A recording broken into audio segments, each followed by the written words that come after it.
कि हम किसी मंदिर के आगे जाते हैं और मंदिर से जो प्रसाद मिलता है हम उसको ग्रहण करके खुश हो रहे हैं, जबकि हमको ये पूछना चाहिए इस देश के हुक्मरानों से कि ये प्रसाद बांटना बंद करो और मंदिर के खजाने में जो है उसकी बात करो, और उस मंदिर के खजाने में हमारा जो 85% हिस्सा है हमें वो मिलना चाहिए, और उससे जो उनकी आय होती है उससे उनके घर में कुछ आर्थिक मदद पहुंचती है। और दूसरा तरीका है जो सरकारी संस्थानों से जारी होता है, वो है सरकारी ठेका। मैंने एक आंकड़ा प्रस्तुत किया है, आपके सामने होगा। कितने % हिस्सा, मान लीजिए कि भारत की आय 100 रुपये है, तो 100 रुपये में कितना रुपया नौकरी के नाम पर जाता है? वो मात्र 5 रुपया है। 5% टोटल ग्रॉस डोमेस्टिक प्रोडक्ट जो होता है, सकल घरेलू उत्पाद जिसको बोलते हैं, उसका 5% हिस्सा जाता है।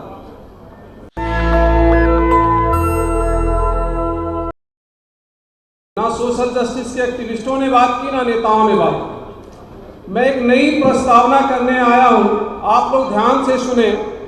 मुझे लगता है एक नई दिशा यहां से तय होगी, और मैं रिक्वेस्ट करूंगा, मेंबर ऑफ पार्लियामेंट्स बैठे हैं, इलेक्टेड मेंबर्स बैठे हैं, ये बहुत जरूरी मुद्दा है जिसके ऊपर हमें ध्यान देना चाहिए।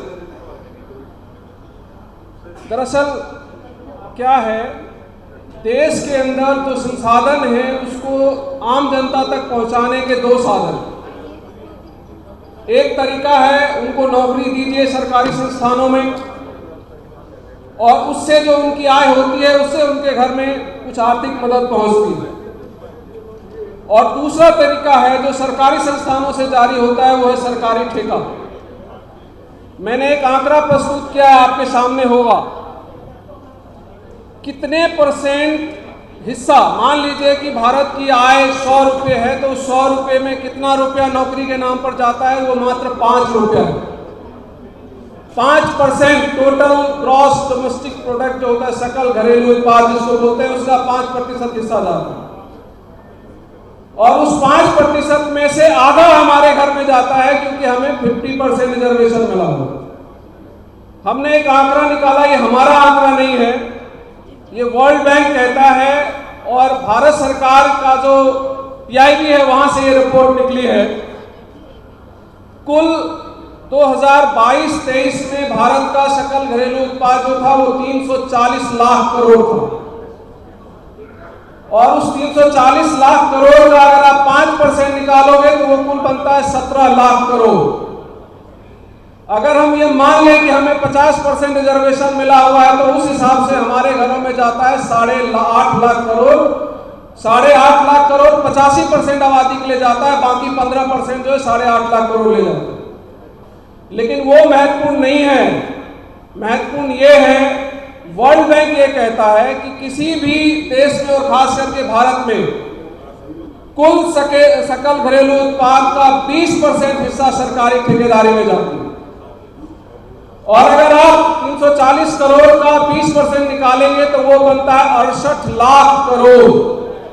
हम अभी तक लड़ रहे थे 17 लाख करोड़ की लड़ाई, और मैं प्रस्तावित करता हूं कि हमें अब दूसरे स्टेज पर चलना चाहिए और 68 लाख करोड़ की लड़ाई में अपनी भागीदारी की बात करनी चाहिए।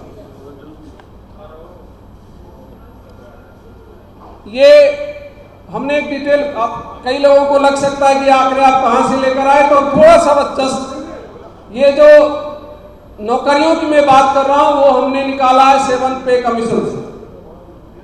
7th पे कमीशन के हिसाब से अगर आप देखोगे, लगभग 35 लाख कर्मचारी केंद्रीय सरकार में काम करते हैं, और लगभग 1.3 करोड़, लगभग 132 करोड़, 1 करोड़ 32 लाख कर्मचारी जो है राज्य सरकारों में काम करते हैं। और हमने एक एवरेज लगाया कि 1 लाख रुपया पर मंथ उनकी सैलरी है, तो वो लगभग वही 4.2 लाख करोड़ रुपया निकल कर आता है। इस स्टेट से भी आप जोड़ोगे, और वही 5% जो मैं बार बार कह रहा हूं कि टोटल GDP का 5% ही आपको सैलरी के लिए मिलता है। ये कहां से जाता है ये हमने डिटेल्स दिया है। कुछ प्रमुख मंत्रालय है, मैं उसके डिटेल में नहीं जा रहा हूं, आपके सामने दिख रहा होगा। ये दरअसल मेजर मिनिस्ट्री है जहां से लगभग 800 करोड़ का कम से कम ठेका जाता है। इसमें रोड ट्रांसपोर्ट है, रेलवे है, होम अफेयर्स है, केमिकल एंड फर्टिलाइजर है, कम्युनिकेशन है, और इसी में बड़ी बड़ी संस्थाएं जिसका आप नाम सुनते हो, एनटीपीसी, ओएनजीसी, गेल, भेल, बीपीसीएल, ऑयल कॉरपोरेशन, ये सारी संस्थाएं वही हैं जहां कम से कम 800 करोड़ का मिनिमम ठेका जाता है। अभी सवाल ये है, मैं ये बताना चाहता हूं कि ये जो 68 लाख करोड़ है, उस 68 लाख करोड़ में एससी, एसटी, ओबीसी और माइनॉरिटी, जिसको हम बहुसंख्यक कहते हैं, उनके यहां कितना जाता है? एक आंकड़ा है एमएसएमईज। भारत सरकार ने एक नियम बनाया था कि जितने एमएसएमईज हैं, भारत में जितनी भी ठेकेदारी होगी, उस ठेकेदारी का 20% एमएसएमई से लेना होगा। अगर 68 लाख करोड़ रुपया ठेकेदारी के लिए जाता है तो उस 68 लाख करोड़ का 20% हिस्सा जो स्मॉल स्केल इंडस्ट्रीज है उससे लेना। ये भारत सरकार ने एक तरह का आरक्षण बनाया है स्मॉल स्केल इंडस्ट्री के लिए। और उस स्मॉल स्केल इंडस्ट्री में एक और चीज उन्होंने किया कि एससी और एसटी के लिए 4% आरक्षण है। मैं एक चीज यहां पर प्रस्तावित करना चाहता हूं, विशंबर जी हैं, ईडब्ल्यूएस वाली कमेटी के मेंबर थे। जो लोग ये कहते हैं प्राइवेट सेक्टर में, निजी क्षेत्र में आरक्षण नहीं हो सकता, उनको मैं ये बताना चाहता हूं कि 2006 से निजी क्षेत्र की ठेकेदारी में आरक्षण प्रस्तावित है पहले से ही। हम उस तरफ ध्यान ही नहीं दे पाए, ना हम उसको आगे बढ़ा पाए। अब अगर आप देख लीजिए 20% का 4% अगर हमें मिलता, इसकी एग्जैक्ट स्थिति क्या है मैं वो रखना चाहता हूं। हुआ क्या है, ये जो 4% का गोल रखा गया था कि एससी एसटी को ठेकेदारी में, खास करके स्मॉल स्केल इंडस्ट्री की ठेकेदारी में 4% हिस्सा मिलना चाहिए। आपकी जानकारी के लिए बताऊं, 2015-16 तक वो 4% सरकारें, जो 2006 में कानून बना, और 2016 तक वो केवल 0.07% मिल पाया था। अगर उसको अमाउंट में बताऊं तो ओनली 99 करोड़ रुपया। और हम बात किसकी कर रहे हैं? 68 लाख करोड़, और हमारे यहां क्या जा रहा है? 99 करोड़। और जबकि हम सरकार ने व्यवस्था कर रखी थी कि 4% देना है। जब ये पूरा नहीं होने लगा तो एक नई संस्था बनाई गई जिसका नाम रखा गया SC ST hub, schedule caste schedule tribe hub. और उसको ये जिम्मेवारी दी गई कि आप ऐसी व्यवस्था करिए जिससे 4% एससी एसटी को उनकी भागीदारी कम से कम ठेकेदारी में मिले। जो जब ये संस्था बनी, मैं इसका थोड़ा डिटेल देना चाह रहा था। 68 लाख करोड़ में अगर डिवीजन होता और जितने आरक्षण अभी तक दिए गए उसी आधार पर भी अगर होता तो कितना मिलता हो? 68 लाख का आधा, क्योंकि आबादी ओबीसी की 50% है, आरक्षण भले ही 27% है, तो कम से कम 34 लाख करोड़ रुपया ओबीसी परिवारों में जाना चाहिए था। और 18.36 लाख करोड़ रुपया एससी परिवारों में जाना चाहिए था, और 15.3 लाख करोड़ रुपया एसटी परिवारों में जाना चाहिए। और मैंने अभी आपको आंकड़ा दिया कितना जा रहा है। केवल एससी एसटी का चूंकि हमारे पास आंकड़ा है वो मात्र 99 करोड़ जा रहा है। आप देख लीजिए क्या खाई। जब ये एससी एसटी हब बनाया गया तो अभी जो आंकड़े आए हैं, अब जाकर 2023 में ये जो 99 करोड़ था वो बढ़ के 1468 करोड़ रुपया हुआ है। सवाल यहां पर यह बनता है, मैं एक चीज ये क्यों जानना चाहता हूं, मैं एक चीज आपके सामने रखना चाहता हूं। हम लोग सोशल जस्टिस की लड़ाई के लिए कई नेताओं के पास जाते हैं। एक नेता के पास गए थे, हम सारे लोग थे, सूरज जी थे, रतन लाल थे। उन्होंने एक बड़ी अच्छी बात कही, मैं नाम नहीं ले रहा हूं। उन्होंने ये कहा, और हम सबको इस बात की तरफ जो ध्यान देना चाहिए,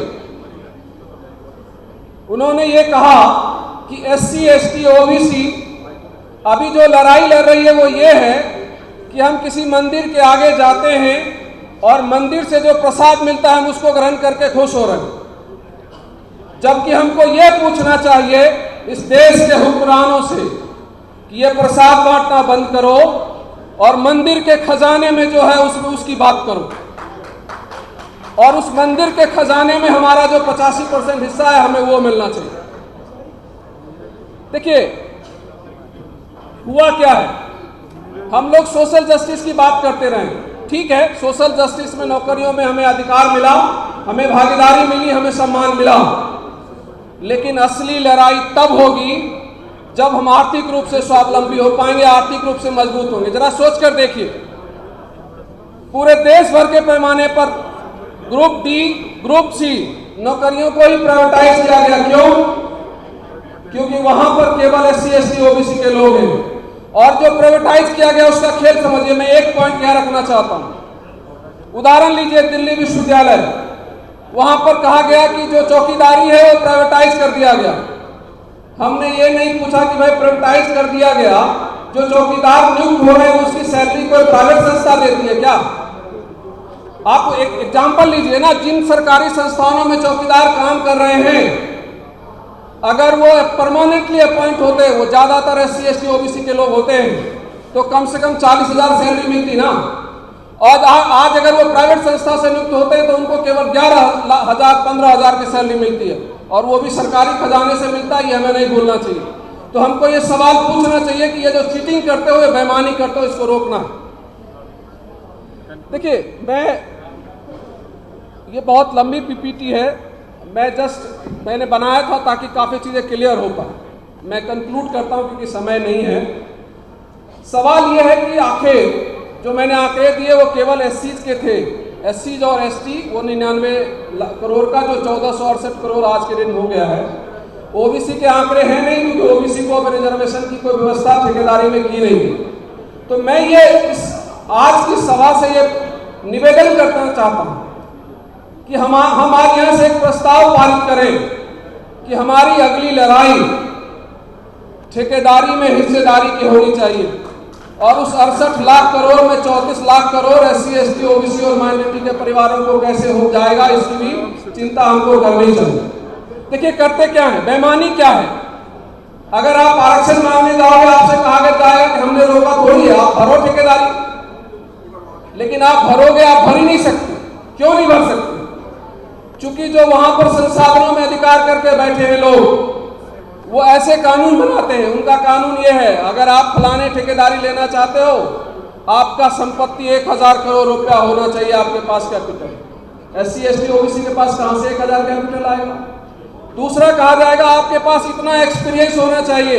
अरे जब हमारी पहली पीढ़ी इस क्षेत्र में आई है तो हम एक्सपीरियंस कहां से लेकर आएंगे? तो ये तरीके हैं हमें रोकने के। साथियों, ये जो सरकार है, और इन सरकारों में कौन लोग बैठे, आप में हमारा स्लाइड देखिए, जितने CMDs हैं, डायरेक्टर हैं, HOD हैं, सेक्रेटरीज हैं, मिनिस्टर जो पॉलिसी बनाते हैं, वो सब लोग हमारे समाज के नहीं हैं। सब लोग उस अनुवाद के रक्षक समाज से आते हैं, वो आपकी और हमारी बात नहीं कर सकते। हमने एक चीज प्रस्तावित किया है कि हम क्या कर सकते हैं। पहला चीज ये कि अगर हम इसको मांगने जाएं और सरकार ये कहे कि हम प्राइवेट सेक्टर में आरक्षण नहीं देंगे, तो उनसे कहना चाहिए कि ये पहले से एग्जिस्ट करता है, तुमने 4% दे रखा है। और आपकी जानकारी के लिए बता दूं, SC ST के लिए तो 4% है ही, उसमें महिलाओं के लिए भी 3% भागीदारी की बात है, तो आरक्षण तो पहले से है ना। और जब हमने ये बताया कि MSMEs के लिए 20% रिजर्व किया गया, वो भी एक तरह का आरक्षण था। और बता रहा हूं, ये जो उच्च लोग हैं जिनकी चर्चा हो रही थी अभी, ये अपने लिए हर चीज आरक्षित करते हैं। आप बताइए, ये इसी देश में ये व्यवस्था है ना कि मल्टीनेशनल कंपनी अगर भारत में काम करना चाहती है तो उसको यहाँ की कंपनी के साथ टाई अप करना पड़ेगा। वो आरक्षण नहीं है क्या? तो अगर हम भी वहां रहेंगे तो हम भी उन कंपनियों से टाई अप करेंगे ना। तो मैं ये प्रपोज कर रहा हूं कि हम ये कहें